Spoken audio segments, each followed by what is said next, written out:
I'm Victoria Pearson, but you can call me V. And on last week's vlog, I showed you all a little bit of arts that I've been making for my living room, including my lovely little paper roses.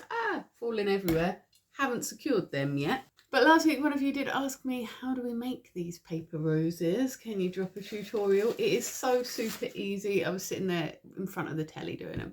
And to be honest, I feel like with this little arrangement that I've got here, what I need is some more of these white roses to sort of break up the book page coloured ones. And so I'm going to make some out of tissue today, but you can use book pages as well. Now, one or two of you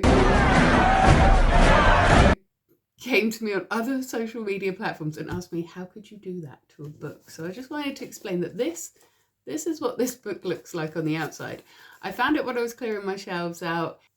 It had lost a lot of pages before I refound it again, but I didn't want to throw it away because it was a sentimental book to me. It was the very first Terry Pratchett book that my grandma ever bought me. It was my first introduction to Terry Pratchett, and I absolutely love Terry Pratchett. I've always loved Terry Pratchett ever since, and it meant a great deal to me during my childhood, and so I hadn't wanted to get rid of it completely. As you can see, I've still got quite a lot of the book left.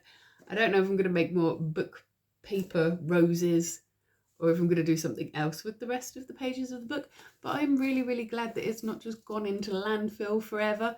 I get to keep it in another form that is beautiful and isn't just junk, but I don't have to get rid of it. And so, yeah, I wouldn't do it to a book that was just fine. And this was a book that was saved from going into the bin. So that is why I did it to that book. It is not sacrilege if you are giving your book a second life. Stop calling me a book abuser. Right, so these roses, super easy. It's going to be a really, really quick tutorial. All you need is a tube of some kind.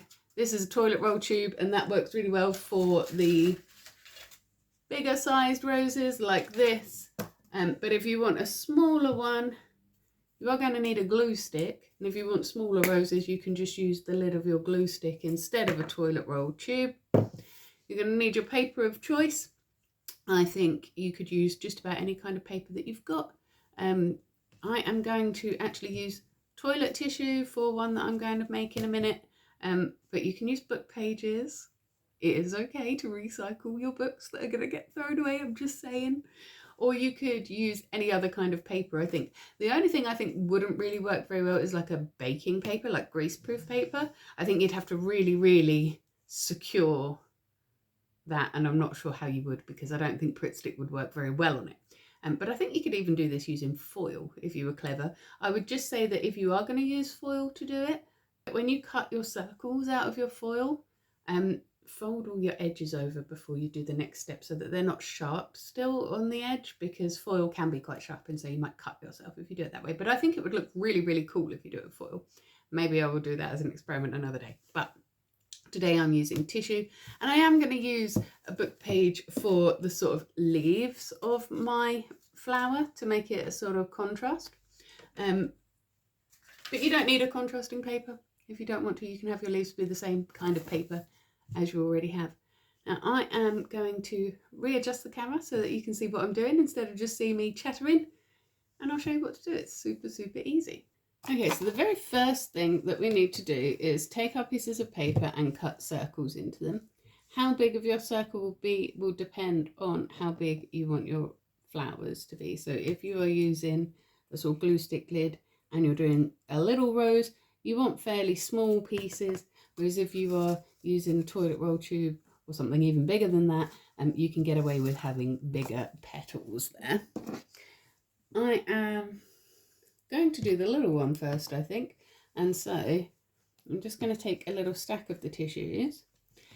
This does not have to be a perfect neat circle, because nothing in nature is perfectly neat, and so it's going to look more realistic if it's not very, very uniform. But if you are pleased by very, very uniform shapes, then you can of course do this properly and make a sort of template for it. But I am just going to rough chop these. If you struggle with cutting things out, you could use makeup pads for these. I have seen people do that. I've also seen that people soak them before they use them. I don't know if that's just because makeup pads are really thick and it might make it a bit easier to bend them, but I don't think there's any need to be soaking anything when we're making these roses. So once you have cut your circles out, just separate them out. If you're using tissue, you know how sometimes it's got like 2 or 3 layers. You can separate those out as well. It will make it a bit more delicate to work with, but it's going to look super cute, so it's fine.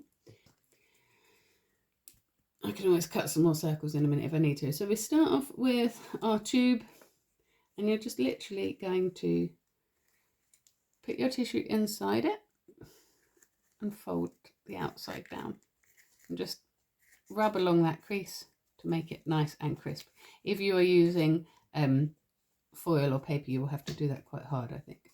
Then we get our next one to do the same thing, but we're just going to pop a tiny little bit of glue stick glue. You could probably use PVA glue there as well, like Elmer's glue, white glue, for that, and it would work just as well. It might be a little bit more messy, but it doesn't really matter at this stage.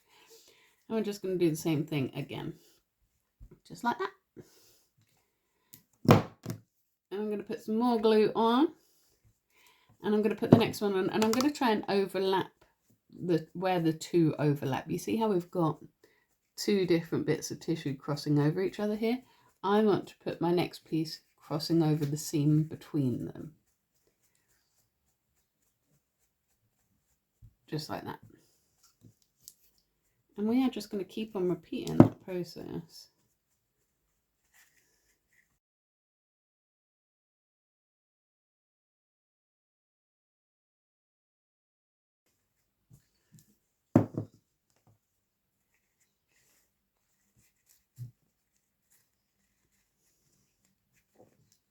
As you can see, the inside's starting to fill up a little bit here. It'll probably already look quite flower-like, but I think it needs quite a few more than that. I think we need to at least use all of these and maybe then a few more. So I want that middle bit quite filled. Remember to put a little bit of glue on each time we're putting a new petal on, so that it doesn't all just fall apart when we're finished. And keeping on, remember that we're crossing over those seams each time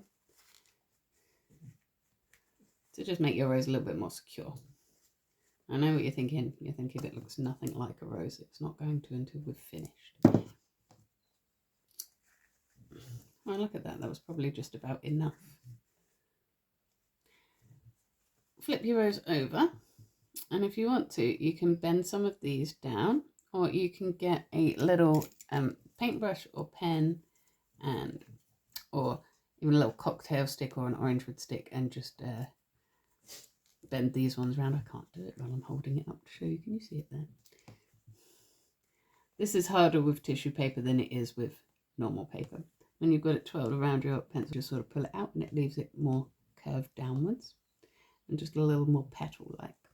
And then we just ever so gently pull that out and we've got a little rose. Isn't that cute? Now, I then like to make a little leaf shape to seal the bottom. And so I get my contrasting paper. So we're going to take a page of our contrasting paper, and then we are just going to make some sort of leafy-ish shapes with it. Can you see the sort of shape I did there? Again, it doesn't have to be perfect because nothing in nature is. I probably made this one a bit big though, but I can cut it down to shape in a second. Because I'm not making a big rose here. I'm making a little one.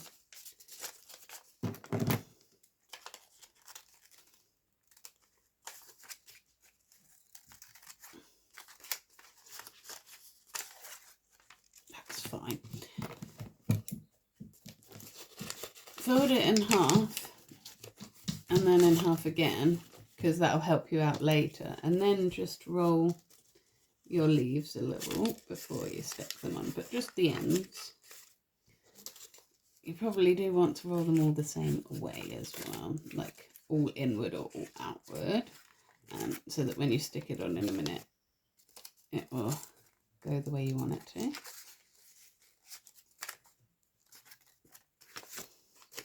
This is probably the most uneven ever, but I'm doing it like that to show you guys that it really doesn't matter how messy you are, this is still going to come out nice. We're going to find roughly the middle of that and just poke a pen through it for reasons we'll come back to later.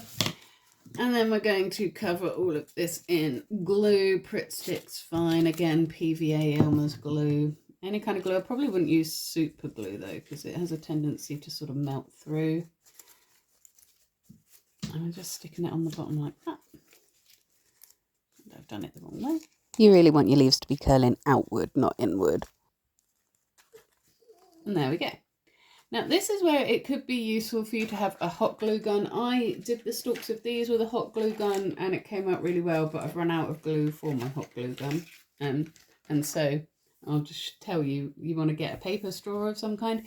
It's up to you if you want to get ones that are like colourful or not. These flowers are going to be an arrangement where you can't see the stalks, so I just use them out of the packet. But you could paint them or wrap them in green paper or get green straws or pipe cleaners or florist wire or anything like that. And then I would put some hot glue on the end before putting it through that hole and into the rose.